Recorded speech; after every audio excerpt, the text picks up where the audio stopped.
And they do say to take risks while you're young because you can come back, but to come back is one of the most excruciatingly painful and depressing experiences that you will have in life. Because first of all, you have to look at yourself in the mirror and say to yourself, you've actually failed. You have lost a substantial amount of money. You've hurt many people.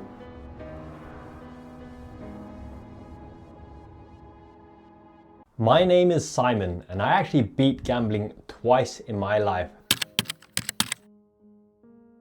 The first time I changed £300 into £29,430. Now, the first time I actually won at gambling pretty much ruined my life. I mean, the spiral into depression, almost suicidal thoughts. But to start from the beginning, this video has two key messages. If you can stop gambling, this video will hopefully help you to take the steps to eventually banishing the deadly spiral of chasing the losses or trying to use it as a long-term monetary sustenance machine. But if you must gamble, I will also teach you how to win at gambling and do it responsibly so that you don't make the same mistakes that I did. Now, to set the scene, at university, after student loans, student grants, a part-time job in a fast food restaurant also gave me a free Chinese dish at the end of my shift, which helped me to save further money. As you know, the classic skint student. I ended up with £500 of money, and at the time I was a prominent member of the university's first men's hockey team, but the drinking culture was becoming overwhelming and I couldn't handle it. My British Asian body could not handle pint after pint of snake bite with horrendous rules such as pint having to be within more than a finger within the table, otherwise you have to down it before sitting down. If the clock was on the right hand side, you have to use your right hand to drink. If it's on the left hand side, left hand to drink, and all of the British drinking culture. So it was at that time that I joined the tennis society, the tennis club of my team. And fortunately for me, I got on really well with a Belgian girl called Isabel, and she actually took me under her wing and trained me every week. We played rallies, we played matches, and I got good enough to actually represent the tennis team for one match during university, and that is one of my crowning pride and joys of my time at university, in British university. But digressing just a little bit, as I was getting into tennis, I started watching more tennis, obviously Roland Garros, Wimbledon, the US Open, Australian Open, and I decided to take a cheeky punt into sports betting. Now obviously Bet365 with their promotions, you get a free bet with Betfair as well, which actually 90% of my betting transactions was with Betfair, which is an open market where you bet against other people who would be laying off odds for that particular player to lose. And then especially after you've won some bets, started building up your bankroll, it becomes more and more tempting to go higher stakes and higher odds. And here particularly is where I want to teach you how to win at betting. So for anyone who is into sports betting and is struggling to shake off this addiction in 2025, if you must bet, at least bet on a sport that gives you the best chances of winning. And by that I mean tennis. Literally bet on tennis. In football, you have to wait for a critical moment, a red card, a penalty, a goal, for the odds to shift, right? The odds are static until a key moment. As time elapses, you have to wait for a key moment for the market to shift. In tennis, every single point that is played, every single rally changes the outlook of the market with higher odds or lower odds, because of the fact that a particular player's chances of winning is dictated point after point after point. So in the market, there are many points of entry and many points of getting out with hopefully a profit or minimizing your losses. And what that means is you can have multiple entry points and multiple opportunities to maximize your returns on any given match, right? MS Inevitable stands for making success inevitable. It's not just about a generic path for everyone. Some people will find it tremendously hard to shake off the gambling addiction, and I understand it because I was one of those people, and as I told you, it ruined my life in nearly all aspects at a time. And I'm going to give you an emotional, transparent view of real life experience of what I went through. And apart from the odd cheeky fiver on an accumulator, the odd football sports bet or horse racing bet, if you're really deep in doo-doo and building up the debts and rack up the debts, you have enough bankroll to try to wheedle your way out of it, the first solution is to quit.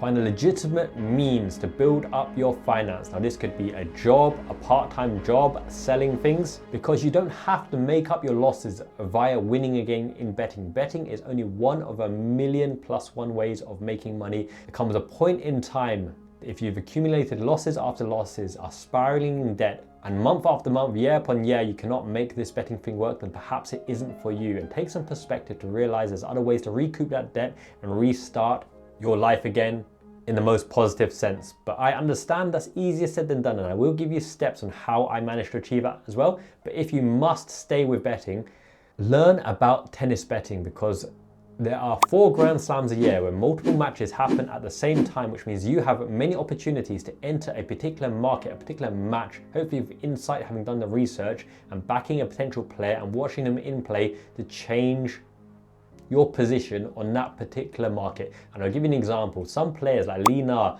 Chinese Grand Slam winner in the female division, starts off notoriously slow, which means sometimes when you bet on someone who's on a preferred surface who might start fast, as soon as they get the advantage, maybe win the first few games, win the first few sets, break Li Na, then the markets and odds shift. However, Li Na traditionally always comes back strong and she'll most likely win the match. So you have to strategize to get out of that match as soon as the odds change, which means taking some of your profit from the underdog, putting it over to Li Na, and no matter who wins, it's called hedge betting, you'll retain a profit. You can move on to the next match to watch in play and do the same thing over and over again. This is how I managed to change £300 into well over 20 grand, okay? You do the percentages there. It's amazing in terms of what you can do if you plan it out correctly. Now, I'm not endorsing it. What I'm saying is, if you have to bet, at least bet on something where the odds are in your favor, or you can have a calculated attempt to really recoup some money. Additionally, throughout the year in tennis tournaments, a lot of big name players turn up to particularly small tournaments for the appearance fee, whereas the motivation isn't there to burn themselves out before a Grand Slam, in which case underdog stories and underdog victories happen on many an occasion. But once again, you don't watch out until the match elapses. You bet on the underdog when they're ahead enough.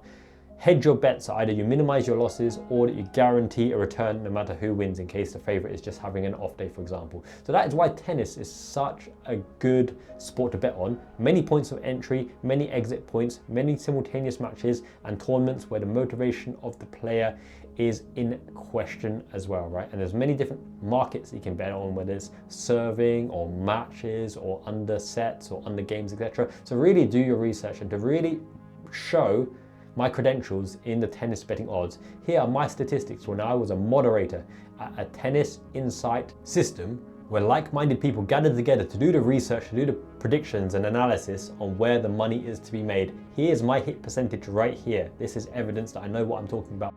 So in the simulations, you start with $100, and as you can see, I had a hit rate of 82.27% in terms of getting correct. 3,745 simulations and predictions out of 4,552. Now obviously, I started with a bankroll of £300 and not $100, and therefore I made a massively increased amount rather than the simulation example, but you can see that my hit rate on tennis is extraordinarily high. Now, if you really do want to quit gambling, but you want to make some of your losses back with tennis betting, I'll be happy to give you some free advice and guidance on my Discord, linked in the description below. Absolutely free. Just chat with me in the tennis forum.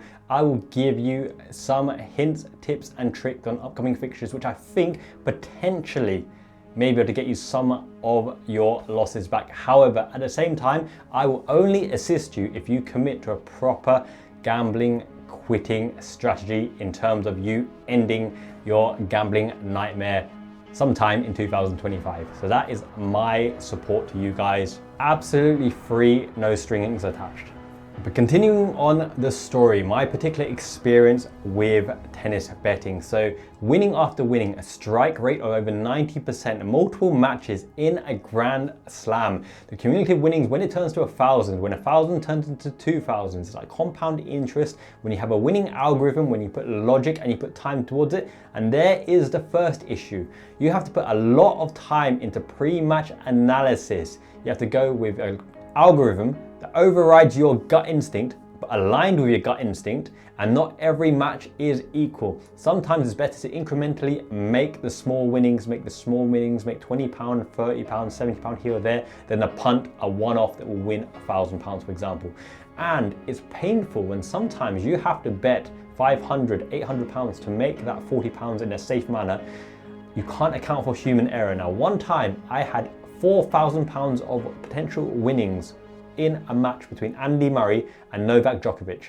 Andy Murray was winning, but because I couldn't hedge out on time because of human error, Andy Murray twisted his ankle, turned his ankle, and the match flip-flopped on a sixpence.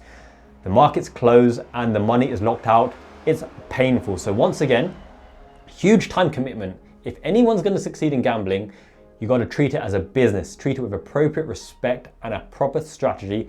The prerequisite research analysis is absolutely excruciating because you really have to put in the time and effort. Like all things, prepare yourself to succeed or you've prepared to fail, basically.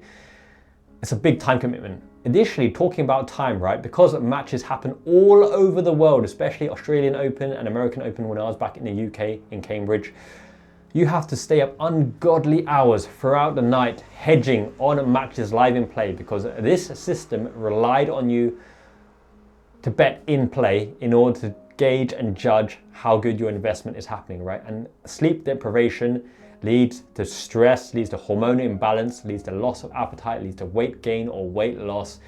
It does a number on your health. Now this was also the period where I had my first ever girlfriend, a Japanese girlfriend as well, my first girlfriend from university, and she could see the toll it was taking on me. You know, basically anytime a match was in play, this was my income, this was my sustenance. It was making more than my first job in terms of income per month. And ultimately, it put a big strain on the relationship because first of all, there's a stigma and a taboo associated with gambling, right? It's not secure, it's not a safe income. And especially for Asian girls, they value security. They value, you know, the ability to look after them. And gambling is by no means a guaranteed venture, even if you have an algorithm and proven track records. Additionally, banks and, you know, other financial institutes won't lend you money based on a gambling career as well. It's very difficult. In fact, HSBC closed one of my accounts because constantly money in, money out, winnings out to secure it, money out again to bankroll, you know, guaranteed wins. There's no such thing as a guaranteed win. But when you're in a gambling mindset, right, especially when you're chasing the losses, you bid and bet more than basically what you normally do to build up that initial bankroll to be able to bet securely and follow your logic. So there's many pitfalls you can start. You have to be truly disciplined in gambling, in which case when things are going well and you are a disciplined sort, you can organize, you can research, and you stick to your algorithm, you know, absolutely to the letter and don't deviate from it. There are winnings to be made, but everyone is a human. Everyone has good days and bad days. And when you have a bad day, especially through gambling, through human error, closing the markets and you losing a potential $4 grand windfall because Andy Murray turns his ankle, then you are stressed, you punch the wall, you do whatever, right? And hopefully you don't take it out on any of your loved ones because it's a stressful situation and they've done nothing to deserve it whatsoever. But that's, you know, basically in a relationship, the most valuable thing to me personally was security, was commitment from your partner. And she didn't want to commit fully to me because obviously looking at your long-term prospects, going with a gambler who has a track record of sustained income, let's say throughout a 2-3 year period, but it's no certainty and the stressful and the volatile moods up and down. Even I wouldn't want to be with someone like that, right?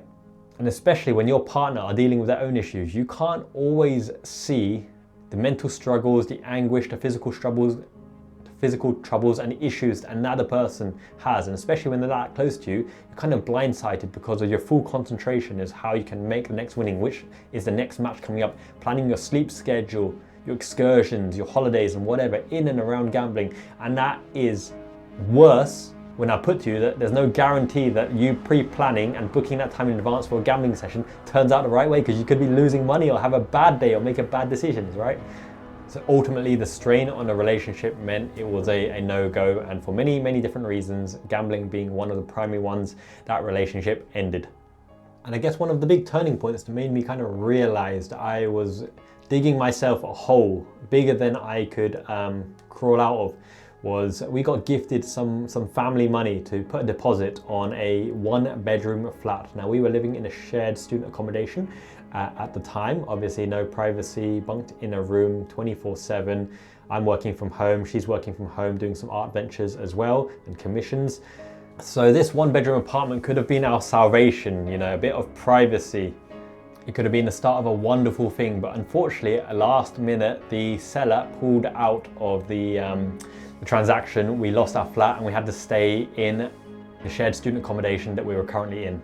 And I didn't mention about chasing losses. So obviously the stress of this particular stress and depression from having that opportunity to start a life in private, something you're really looking forward to, something you put months of work and savings into. So what did you turn to? You turn to the one thing that gives you the adrenaline, the good endorphins, especially if you win, something that you've proven that you can succeed in. You turn to gambling again, and now you have a bigger bankroll because in lieu of the flat sale falling through, you now have a bigger bankroll because that deposit is there. What if you can turn that deposit into a bigger deposit for a better flat? You know, delusions of grandeur. What if this is a sign from God, your opportunity now with a bigger bankroll and a working algorithm that you can work and game the system. You can scale your income and your winnings to a higher level and buy the bigger house, maybe in Trumpington Meadows, an actual house and not a flat. But as usual, you know, life gets in the way.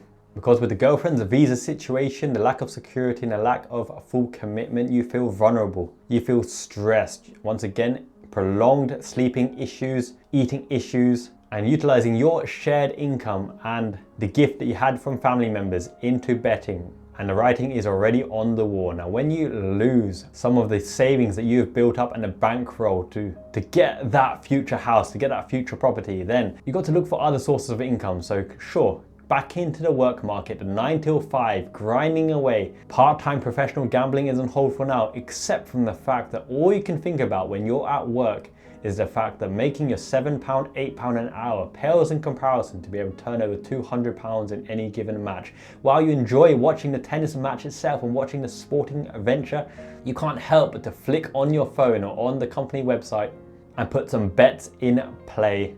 Because if those matches win, then you've probably doubled your income for that particular day, except from the fact that when you look back and noting that the secure way is the best way to make a profit and sustained profit in gambling, that one loss sets you back. And when you equate it to how much you have to work to earn £1,000, especially at that level of employment, literally one loss will set you back 1 month's worth of wages. And literally you'll be working that whole month, not to gain a profit, but to recoup losses you've sustained through that one match. So the stress and pressure and depression build on, and you look to the quick quids, the get rich quick schemes. And once again, the quickest way to get a buck that you've experienced in the last few years is gambling. You have to chase those losses, and then it becomes an untenable situation because you can't give your best at work. You can't give your best at home. You're a nightmare to be around at work, at home, and in your relationship. And when your partner is stuck with you in a single room in a shared student house,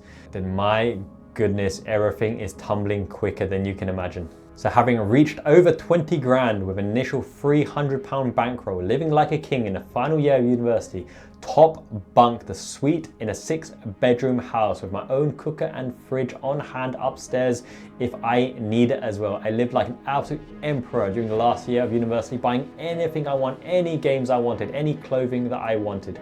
But when you're out in the real world and facing the real life pressures and real life conflict and actually trying to survive and keep a relationship and learn essential skills and build yourself and try to eat healthy and trying to maintain your sleeping patterns, then when you put things in perspective, betting is a poison that was killing me day in, day out, and ruined every good thing I had in my life. I had a deposit for a flat.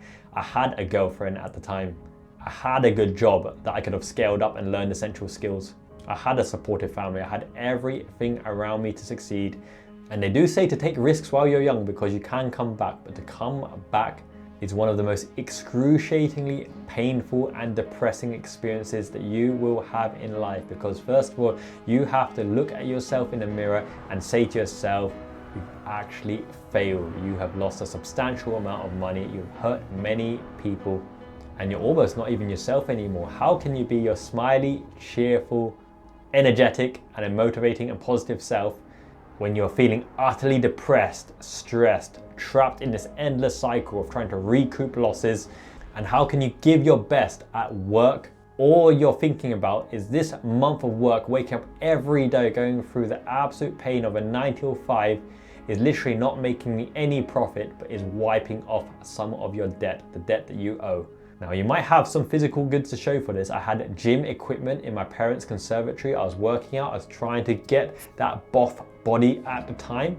But to come to the realization that from £300 of leftover money from part-time work, student grants and whatever from university, over 20 grand, nearly 30 grand, when you look at the final accounts through depression, bad decision making, human error, and everything else. And now I am man enough to admit, because of all my life lessons and how hard I worked to get to where I am now, I'm probably down the equivalent of 11,000. So what a roller coaster. Peaks and troughs, 300 of spare money, working an algorithm to get myself up to 30K, going all the way back down, not to zero, but probably at minus 11,000. Now to win at gambling, you need to set an exit point. If you've got a winning strategy, if you want to eternally beat gambling and finish your life, look at yourself at the end of your life and say that I actually beat gambling, I won at gambling, then set a point. £20,000, £10,000, 10 times your initial bankroll. When you hit that target, get out with the money. And if you must continue, put aside some money after your get out point to play until that reaches zero. And when it reaches zero, stop. That's it. Alternatively, pocket money, spare money, 50 quid a month, £50 a month. It's not the hugest amount.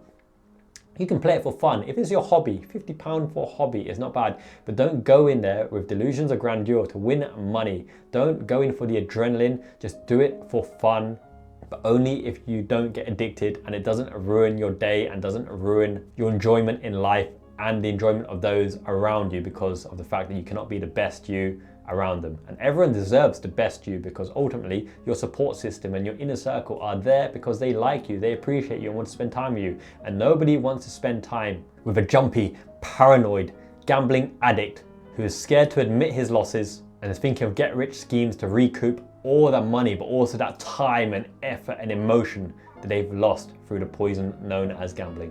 And I can tell you some other bad side effects of gambling as well, in terms of it ruined one of my proudest legacies. So I am in the top 5 or 6 scorers, top goal scorers of all time in field hockey, right? In my club in Cambridge. Now I started field hockey late in terms of joining this club, 18, 19 years old when I started at sixth form. And I rapidly rose up the scoring charts as a wonder kid. I was in the first team and scoring for fun, but gambling got in the way. And I was in such a point in time that I thought I was above following the rules and laws of the club, having to pay the match fees, pay the yearly subscription because I was in demand from the rest of the local clubs. Instead of increasing my goal scoring tally, I figured that I should be putting that time towards gambling and trying to make more money, because this was my calling in life, to make more money. And I was successful. I was beating the system. I was winning easy money, non-taxable gambling money at the time, right?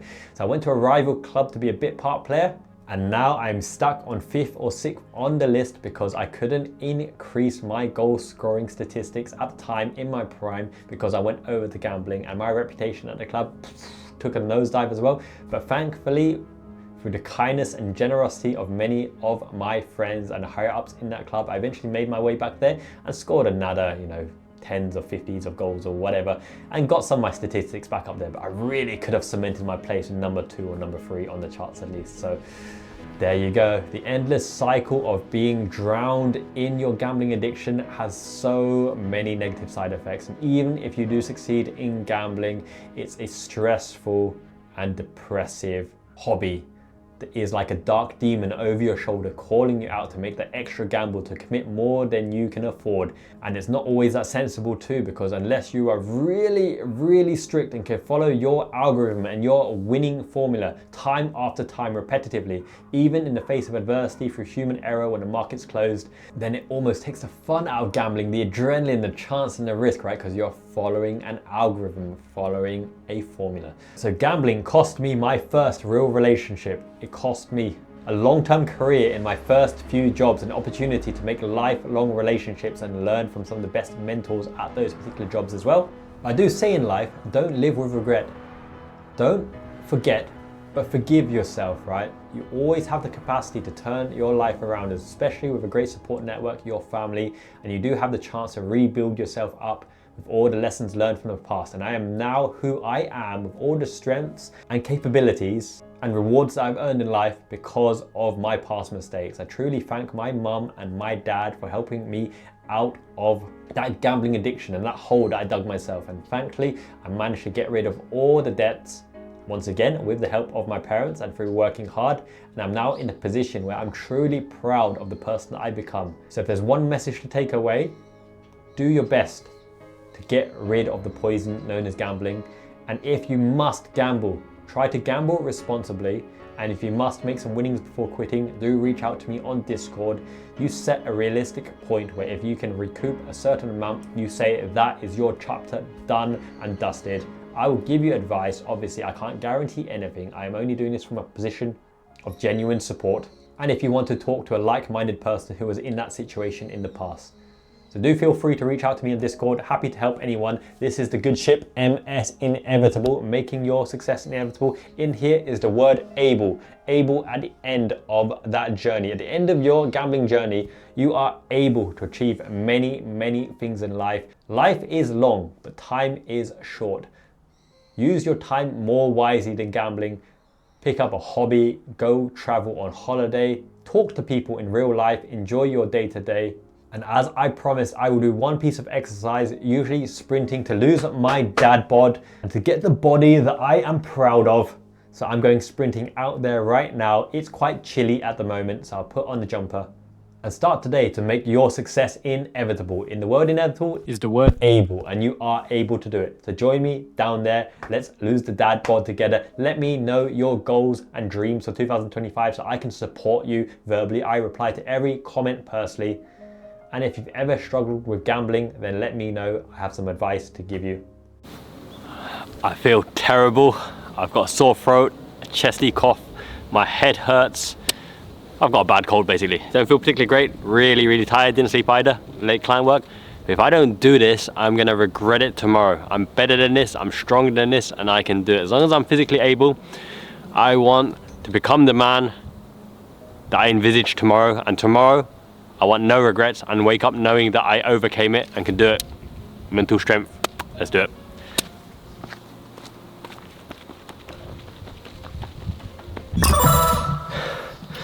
Oh my God, new tripod. And I didn't secure the bearing. So it bent down. I've done 2 laps. The camera up there would have captured it. Looks about right. Number 3.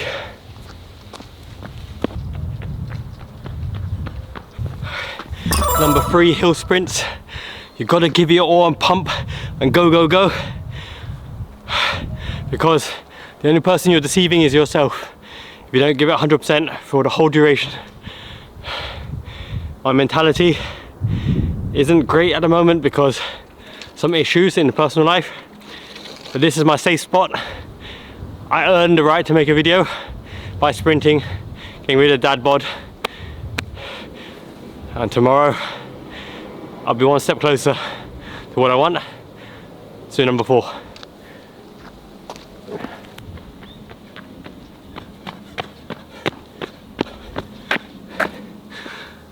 Let's come down a little bit again. Tighten. I notice in the final 10 or so strides is the hardest by far. You gotta keep pumping. When it's chilly and cold like this, hurts the lungs and hurts the throat, but you don't sweat. So you actually recover a little bit quicker.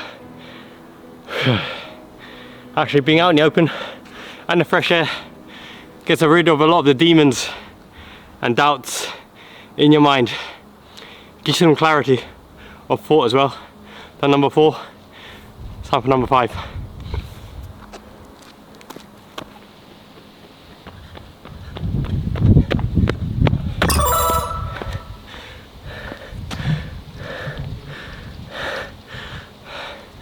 Got really good acceleration, good max speed, my stamina shocking. But it feels like I can keep going. I've done 5, the benchmark is 6, my record is 7. I want to support you guys as well. Let me be your motivation. This ain't easy. My cardio is so bad, not in great condition, but started, yes, 2025. It's the 8th of January, or was it 9th of January?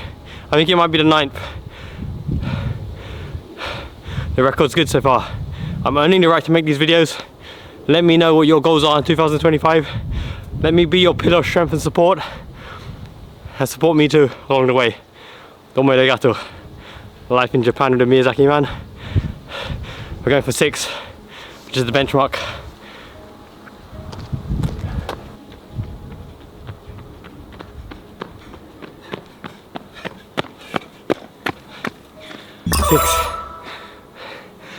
It's not easy, but you know what? There are little motivational tips. At the bottom of the hill, I bop up and down to G myself up before I dash. In fact, talking now is really hard. My throat hurts, it's harsh on my throat. But I want you to know, you can do it! Kill those excuses. No good intentions, no thinking, just do it. And thank yourself later. And thank me as well by dropping a like.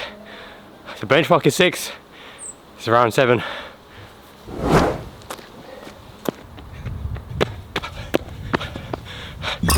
I had to make the 7th the best one, because beat the benchmark. If I can beat 6 every day, I'll be chuffed. Supplements, creatine, glutamine, cod liver oil, whey protein. But the strongest mind is the brain.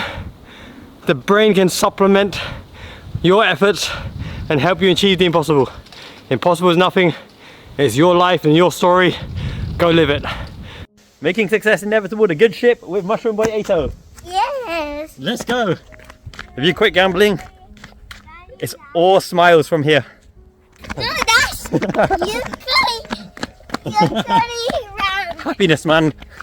Happiness. Keep your money safe. Safe investments, man. Get out of gambling while you can. Enjoy life.